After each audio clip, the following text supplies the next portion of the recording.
Dollar को दुनिया की सबसे ताकतवर करेंसी माना जाता है, लेकिन जब बात नोटों की गिनती की आती है तो भारत का आंकड़ा आपको चौंका सकता है। आरबीआई के डिप्टी गवर्नर के मुताबिक इस समय भारत में करीब 176 अरब रुपए के नोट सर्कुलेशन में हैं। अब इसकी तुलना कीजिए अमेरिकी डॉलर से। अमेरिका में करीब 56 अरब डॉलर नोट सर्कुलेशन में है, यानी नोटों की संख्या के हिसाब से भारत में करीब 3 गुना ज्यादा नोट चल रहे हैं। और सिर्फ डॉलर ही नहीं, यूरो से तुलना करें तो तस्वीर और भी बड़ी है। यूरो के करीब 30 अरब नोट सर्कुलेशन में है, यानी भारत में यूरो के मुकाबले करीब 6 गुना ज्यादा नोट चल रहे हैं। लेकिन यहाँ एक और बात समझना जरूरी है। इसका मतलब ये बिल्कुल नहीं है कि रुपया अब डॉलर से ज्यादा ताकतवर करेंसी बन गया है, क्योंकि किसी करेंसी की ताकत सिर्फ इस बात से तय नहीं होती कि उसके कितने नोट छपे हैं। करेंसी की वैल्यू पर देश की economy, inflation, interest rates, trade और दुनिया में उस करेंसी की डिमांड जैसे कई फैक्टर असर डालते हैं। अब सवाल है कि भारत में इतने ज्यादा नोट क्यों है?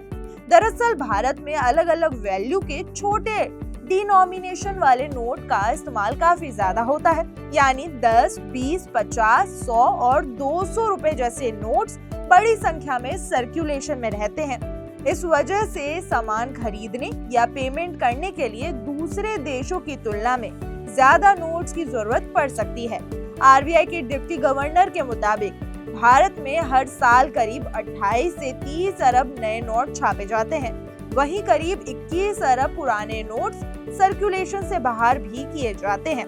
अब यहाँ एक और इंटरेस्टिंग बात है। देश में यूपीआई और डिजिटल पेमेंट तेजी से बढ़ रहा है। आज चाय की दुकान से लेकर बड़े मॉल तक लोग फोन से पेमेंट कर रहे हैं। फिर भी लोगों के पास कैश की जरूरत खत्म नहीं हुई है। इसे आरबीआई ने कैश पैराडॉक्स, यानी कैश का एक दिलचस्प विरोधाभास बताया है। मतलब डिजिटल पेमेंट बढ़ रहा है, लेकिन इसके साथ सर्कुलेशन में मौजूद कैश भी बढ़ रहा है। आरबीआई के मुताबिक अलग अलग ट्रांजैक्शन में कैश का इस्तेमाल कम हो सकता है, लेकिन टोटल करेंसी इन सर्कुलेशन दोहरे अंकों की रेट से बढ़ रही है। अब सवाल है कि ये कैश आखिर लोगों तक पहुंचता कैसे है? आरबीआई अपने रीजनल ऑफिस, बैंक्स और करेंसी चेस के नेटवर्क के जरिए नोटों को डिस्ट्रीब्यूट करता है। इसके बाद यही पैसा bank branches, ATMs, cash machines और बिजनेस कॉरेस्पोंडेंट्स के पास आता है। देश के 2,50,000 से ज्यादा एटीएम्स और कैश डिस्पेंसिंग मशीन्स भी कैश डिस्ट्रीब्यूशन में बड़ी भूमिका निभाते हैं। यानी डिजिटल इंडिया के दौर में भी कैश की जरूरत पूरी तरह खत्म नहीं हुई है। और आरबीआई के सामने सबसे बड़ी चुनौती यही है कि आने वाले समय में लोगों को कितने कैश की जरूरत होगी, इसका अंदाजा लगाना आसान नहीं है। क्योंकि एक तरफ यूपीआई और डिजिटल पेमेंट तेजी से बढ़ रहे हैं, तो दूसरी तरफ लोग जरूरत के लिए कैश भी अपने पास रख रहे हैं। इसलिए भारत में नोटों की संख्या डॉलर और यूरो से ज्यादा होना एक इंटरेस्टिंग आंकड़ा जरूर है, लेकिन इसे रुपए की ताकत से जोड़कर देखना सही नहीं होगा। सीधी बात है, डॉलर की ताकत अलग मुद्दा है और सर्कुलेशन में नोटों की संख्या अलग। भारत में 176 अरब नोट सर्कुलेशन में है, लेकिन असली सवाल ये है कि आने वाले समय में डिजिटल पेमेंट और कैश में से कौन सा ज्यादा तेजी से बढ़ेगा।